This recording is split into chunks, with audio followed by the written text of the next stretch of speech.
Assalamualaikum warahmatullahi wabarakatuh. Waalaikumsalam warahmatullahi wabarakatuh. Hari ini saya mau mewawancarai Bapak Pengawas Bina SD 3 Tegalega. Beliau bernama Bapak Asep Darmawan MPD, terkait solusi yang harus dilampirkan pada tugas saya PPG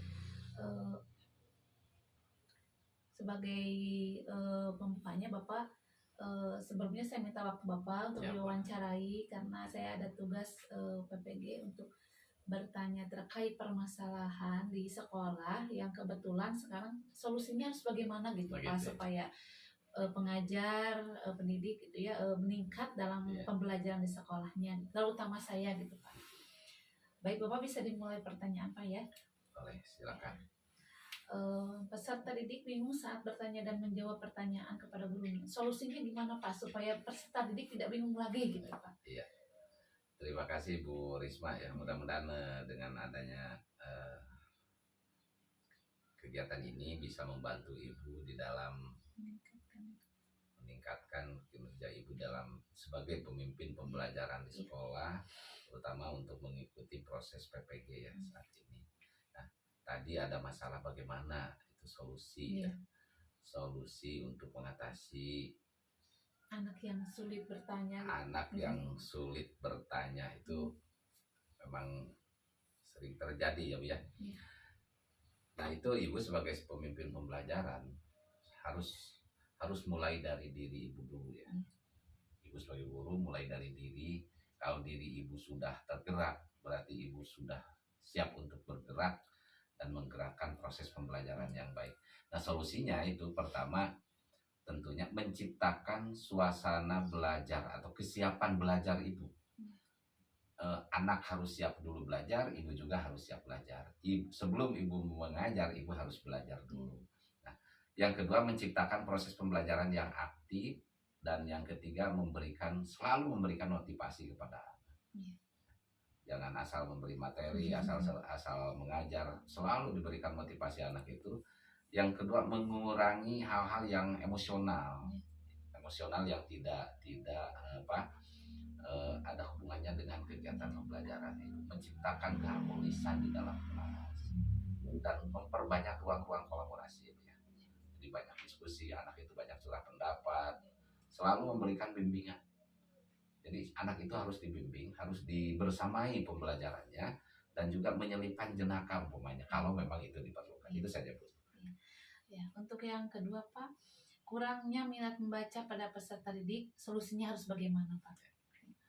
Ya Bu, itu memang anak seperti itu ya, karena banyak pengaruh-pengaruh di luar kan Bu ya, karena banyak perkembangan digitalisasi. Nah cara meningkatkan minat baca pada siswa itu banyak hal yang harus Bapak Ibu lakukan atau Ibu lakukan. Pertama dengan menyediakan buku yang tepat untuk dibaca oleh anak, oleh siswa. Nah terkadang anak malas pergi ke perpustakaan, barengi oleh gurunya untuk pergi ke perpustakaan ya. Selanjutnya memanfaatkan media yang ada di sekolah. Yaitu media-media yang ada di sekolah itu harus dimanfaatkan dan selalu membangun suasana yang menarik dan menyenangkan untuk membaca. Dibujuklah, diberikan reward, atau diberikan siswa itu kesempatan untuk sharing dengan siswa itu sendiri, dengan siswa-siswa yang lainnya. Itu barangkali cara-cara untuk meningkatkan minat baca siswa. Untuk yang selanjutnya Pak, solusi supaya peserta didik tidak sulit lagi mengerjakan soal cerita. Solusinya bagaimana Pak? Ada banyak solusi yang bisa dilakukan oleh guru ketika anak harus menyelesaikan soal cerita. Itu ya Bu ya. Ada langkah penyelesaian. Di situ yang harus itu. Bimbinglah anak membaca soal cerita. Agar anak lebih paham dan bisa mencermati apa yang dimaknai tiap kalimat di soal cerita itu. Ya Bu ya. Nah itu pisahkan dan ungkapkan. Jadi ibu itu harus bisa memisahkan dan harus bisa mengungkapkan apa yang diketahui dan apa yang harus diketahui oleh anak ketika akan mengerjakan soal cerita. Ya, itu. Apa yang harus ditanya, apa yang harus ditanyakan, apa yang harus dikerjakan, itu memang memang perlu di dalam soal cerita. Nah, buatkan model pembelajaran yang menarik agar anak di dalam pengerjaan soal matematika itu lebih mudah. Ya itu ya Bu ya. Selanjutnya Pak, untuk meningkatkan motivasi belajar peserta didik, solusinya apa? Harus bagaimana agar motivasinya semakin bagus gitulah, kurang peserta didik gitu. Kalau tadi kurangnya motivasi, kalau tadi kurangnya itu menyelesaikan soal ceritanya susah. Kalau sekarang motivasi belajarnya supaya lebih termotivasi, solusinya gitu. Ada banyak cara untuk meningkatkan motivasi belajar siswa. Pertama, dengan menggunakan metode pembelajaran yang tepat atau metode yang beragam. Jangan hanya satu metode saja. Yang kedua, menjadikan siswa itu sebagai peserta didik yang aktif.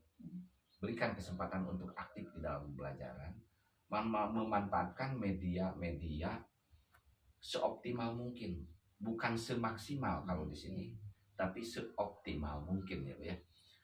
Menciptakan kompetensi anak itu yang merasa mereka itu dihargai untuk bisa melakukan tindakan-tindakan pembelajaran. Selanjutnya bisa mengadakan evaluasi secara berkala. Apa saja kelemahannya, itu bisa mengubah itu. Nah, itu saja Bu barangkali. Mudah-mudahan anak bisa termotivasi lagi. Selanjutnya Pak, ini untuk komunikasi antara pendidik dan orang tua yang masih terkendala, utamanya dalam proses pembelajaran, orang tua yang tidak peduli misalnya, solusinya harus bagaimana Pak? Supaya ada banyak orang tua yang memang tidak peduli dengan pelajaran anak. Nah itu kalau di sini kita lebih banyak memberikan ruang dan waktu, kesempatan kepada orang tua agar mereka memperhatikan belajar anaknya. Pertama mungkin di pihak sekolah itu harus melakukan pertemuan antara orang tua dengan guru, minimalnya 1 tahun sekali, 2 tahun sekali, agar adanya interaksi antara guru dengan orang tua. Hal-hal apa saja yang terjadi di sekolah atau hal apa saja yang terjadi di rumahnya terkait dengan pembelajaran anak. Nah di situ boleh ya. Ataupun guru melakukan kunjungan ke rumah anak. Hal-hal yang menyebabkan anak seperti itu apa saja. Selanjutnya guru juga harus proaktif, jangan diam gitu. Tidak, bahkan gurunya sendiri bahkan tidak peduli dengan komunikasi. Orang tua pun akan begitu, ada guru nagetara, itu jangan sampai begitu. Nah itu Bapak Bu Risma, silakan mudah-mudahan lebih intensif lagi, lebih terintegrasi antara sekolah dengan orang tua untuk melakukan komunikasi. Yang selanjutnya Pak, untuk penerapan model pembelajaran, ya.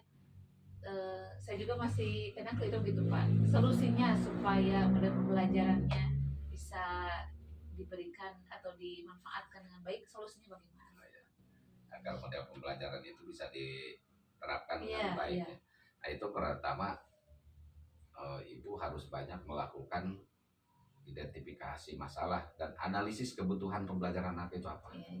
Jadi jangan asal saja mengajar gitu. Nah selanjutnya ibu harus mampu membuat di sini solusinya adalah membuat atau menyusun rancangan pembelajaran yang inovatif, terus mengembangkan rancangan pembelajaran juga adanya pengendalian pembelajaran dan perbaikan pembelajaran. Jadi jangan abai, kalau ada masalah itu jangan abai ya Bu ya. Selanjutnya ibu harus bisa mengimplementasikan apa yang mereka butuhkan. Artinya anak itu harus bahagia di dalam proses belajarnya.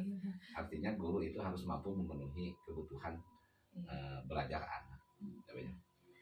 Yang selanjutnya Pak, yang terakhir saja ini, pendidik yang belum mengoptimalkan pemanfaatan TIK Pak dalam pembelajaran, solusinya harus bagaimana?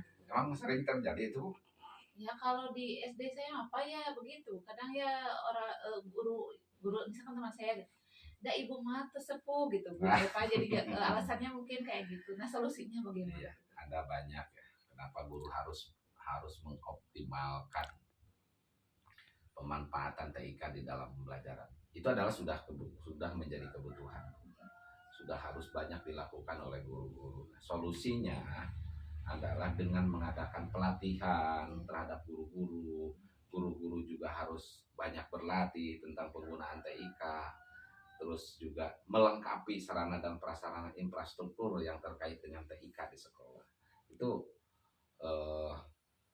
bisa membantu pengoptimalan penggunaan TIK, apalagi dengan sekarang dengan adanya